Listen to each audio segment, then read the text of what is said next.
Hey, so I was playing a shaman for the past couple of days, I was playing on my shaman the other day. and the experience so far has been fucking amazing, dude! Oh, just look at that damage! It's so big! So naturally, my thought process was, wow, this is really cool, can't wait to hit 60 and see what it's like to compete on the meters.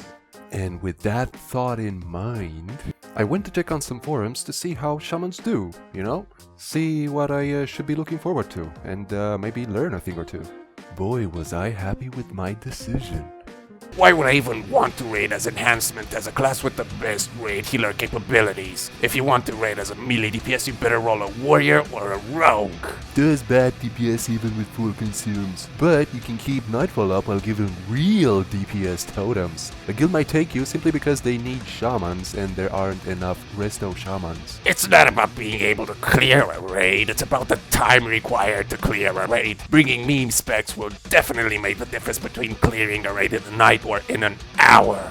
There are two ways to play Enhancement. First is holding Nightfall Axe and trying to do damage with a single totem up. You are a waste of a raid spot, better spent on something else. Second method is gearing for MP5 and totem twisting while holding Nightfall. This is the only way you will have the mana to be able to totem twist full time, and it cuts your already pathetic damage output in half to do by your gear. You are an even bigger waste of a raid slot mathematically, but you might be able to trick people incapable of math into think you are valuable for the buffs you provide. So, encouraging stuff. But I'm not that easily convinced. I'm already 47 levels into this shit. I need solid proof, god damn it. I'm gonna look up a proper guide and... Oh, it turns out it's true. They are terrible. The real value of Shaman isn't in their own damage, but in the buffs they bring, most notably Wind Fury Totem, which has an incredible impact on warrior damage.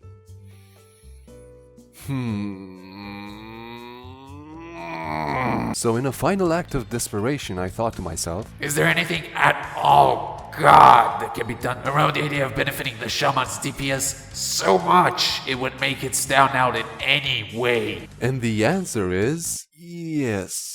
Kind of. I mean, the numbers are pretty good, but let's just say that the amount of work you need to put into making it happen can be mildly upsetting. But my goal here is to see if we can indeed make the shaman work as a melee DPS in raids, and not so much how to get the maximum potential achievable in World of Warcraft as a whole. And that's why I've created my totally reasonable guide to outstanding Enhancement Shaman DPS. Let's go. So, first things first, there are a couple of requirements from your raid in order to turn you into the glass cannon I'm setting you up to be. And I'll break these down first before we get into the nitty-gritty. First major requirement. You will need to be the only Enhancement Shaman in your raid, which is not a big deal since most serious guilds are willing to only take a maximum of one anyways. But you will have to specifically be an Orc Shaman. So sorry Taurens and Trolls, you get to just keep doing whatever it is that you're doing. Second major requirement. You will need to be able to both acquire an Ixia's buff and be able to get full benefit out of it throughout your raid night. Once again, not a big issue with most serious guilds, and even if your guild somehow cannot reliably get the buff, just track when other guilds do it. It will apply the buff to everyone in Orgrimmar. Just be in Orgrimmar when it happens. Third major requirement.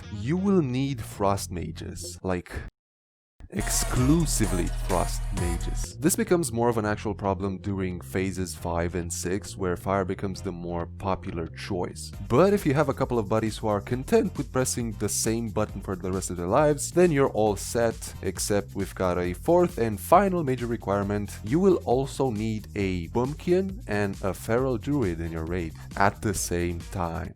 Yeah, I know, off to a meme start, but just keep listening, okay? You will be pleased with the results. Alright, so with this out of the way, we can finally get into what you need to do. And first we will look over talent points. Traditionally, your talent points would look a little something like this, but no.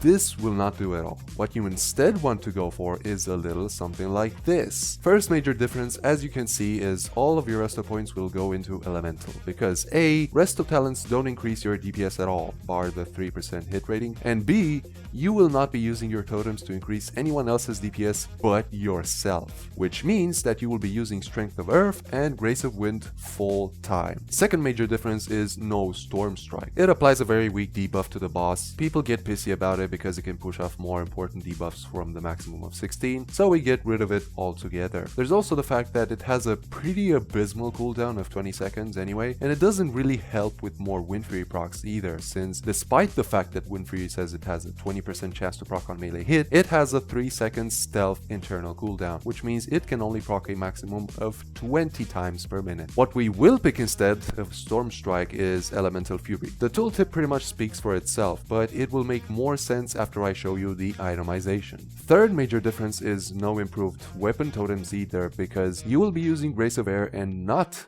Wind Fury totem as I mentioned earlier. You will instead pick improved Ghost Wolf, which will be much more useful in PvP, and this will also make sense once we get into itemization. Okay, so now that we have your talents, let's quickly go through the synergy behind your colossal damage. It essentially boils down to two talents. First is Flurry from your enhancement tree, where you get a 30% haste buff applied to your next 3 melee swings if you get a melee critical strike. So the more melee crit chance you got, the better. And the second is Elemental Devastation from the elemental tree, where on a spell crit, you get a melee crit buff of 9% for 10 seconds, which is absolutely obscene. It's simply too strong a buff to pass up. Alright, so from all of this, logic should dictate that what you now need is a crap ton of spell crit and melee crit, and since the larger percentage of your damage will be melee, you will also need a crap ton of attack power, while also taking into account 9% hit rating for boss level mobs and 17% spell hit. And this is where things finally fall into place and start to make sense together. With all resources available as of now in phase 2.5, I will show you how to achieve the best possible values on these stats. Starting with melee hit rating. Since you are an orc shaman, you will have the racial ability Axe Specialization, which increases your skill with axes by 5. You don't need to complicate your life with math here to understand the true value of this number. Just know that this 5 extra skill to axes reduces your hit rating requirement from 9% down to only 6%, which is much easier to work with. You will be covering this 6% with the following items: Onyxia Tooth Pendant, Puissant Cape, Don Julio's Band, and the 2-piece bonus set with shoulders and boots from the Black Dragon Mail set. With all of these, you will still have a 2% miss chance, but it's honestly not a big deal. You can make it 1% if you really want to by also including Tarnished Elven Ring, but it's really not necessary, and from phase 3 onwards, you will be able to cap hit rating without losing other more important stats. As a weapon, we will obviously be using Arcanite Reaper. Huge damage, huge attack power bonus, and a nice low weapon speed to maximize the efficiency of our Wind Fury procs. Next up,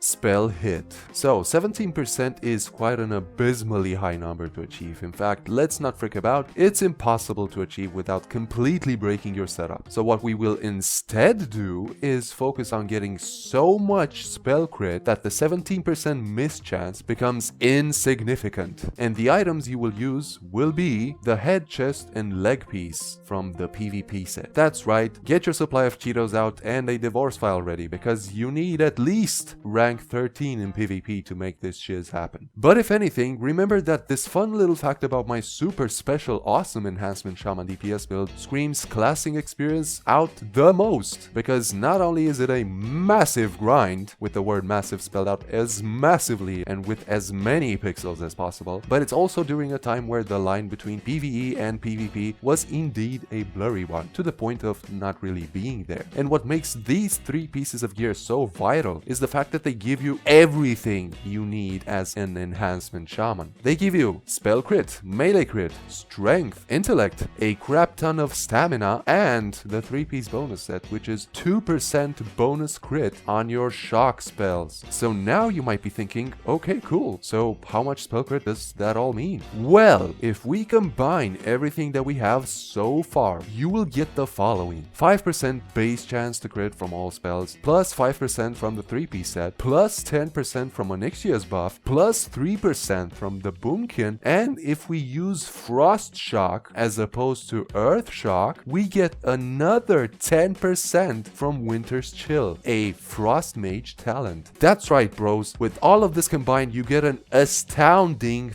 33 chance to crit with your Frost Shock. Add another 2% from your intellect and you get a neatly even 35%. Even when deducting the 17% miss chance, you still technically sit on top of a 29% spell crit chance. Your Frost Shocks will crit a lot, and thanks to Elemental Fury, those crits will also hit hard, harder than your melee crits actually. And because you can use Frost Shock so often, once every 5 seconds with the reduced cooldown talent, and the melee crit buff you get lasts for 10 freaking seconds, you only need a couple of key Frost Shock crits during boss fights to significantly boost your melee crit rating. Not only that, but since you use Frost Shock instead of Earth Shock, you also have the added benefit of not worrying about extra threat. What more do you want? What more do you want? Okay, so we already have that much, but how much melee crit chance do we have? And also how much attack power? Those are also important, right? Well, the last bits of gear you will need to complete your build will obviously be stuff with melee crit and or attack power. And those will be Windtalker's Wrist Guards, Doomhide Gauntlets, Warpwood Bindings, Quick Strike Ring, Hand of Justice, and Black Hand's Breath. With everything combined, you will have a base chance of 20.5% melee crit chance, plus 3% from the Feral Druid, plus 3.85% from Grace of Air, plus 9% from Elemental Devastation, plus 5% from the Ani buff, bringing you up to a mind-boggling 41% melee crit chance, and 762 attack power with the Ani buff, or 802 with Strength of Earth included. Your crit chance gets so freaking high that triple crits from Wind Fury procs become a thing, and those hit so damn hard. It's ridiculous. How ridiculous, you ask? Well, let's just say that if hypothetically on the internet you could find files from a private server to emulate your own vanilla server, then I might have hypothetically gained access to them and then hypothetically tested out a decked out shaman. And after doing a bunch of 1-minute fights, the average DPS I got was around 250, with notable spikes of up to 400 DPS when getting crit stacks from Frost Shock and Wind Fury. So now you might say, well, this is horseshit, 10 minutes of my life I'm not getting back. But allow me to educate you on the full extent of my fuck up, I mean experiment. First off, I was essentially doing a one-on-one with the boss, and because of that, I was getting parried like crazy, like going up to 30% of my hits getting parried crazy. Second, I was only using Ani's buff, Moonkin Aura, the Feral one, Winter's Chill, and my 2 totems to test out the limits of my crit chance. So this doesn't actually include stuff like Curse of Elements, Sunder Armor, Fairy Fire, Battle Shout, or any consumables or enchants whatsoever, all of which add significant DPS together. And thirdly, it is a well-known fact by now that bosses on these less than legal private servers have higher armor values. So all of these facts now combined, I would be as bold as to say that the values I got could potentially be doubled. That's right, 500 to a potentially 800 DPS spike on an Enhancement Shaman. Oh god, it feels good to say that out loud. Now, even if I am right and these values are accurate, is it really worth taking a Shaman over another warrior and going through all of these hoops to boost his DPS? Well, no, but that wasn't the thesis of my argument. If you want to min-max the frick out of everything, then you already lose a fair amount of DPS to have the Feral and the Boomkin in the first place. And later on in the phases, you kind of scuff your mages too by forcing them to play Frost, simply because Winter's Chill does not stack with improved Scorch. Not to mention that warriors have a reliable way of ditching out immense DPS on demand thanks to Recklessness, whereas your DPS relies almost exclusively on Faith alone. But the important thing to take away from this is that if you can pull this off, then that makes you a winner. And what else could make your PP any harder than that? So with that all said, like the video if you liked it, subscribe if you'd like to see more, because I will be turning more scuffed builds into amazing ones in my own unique way. Thanks for watching and have a good one.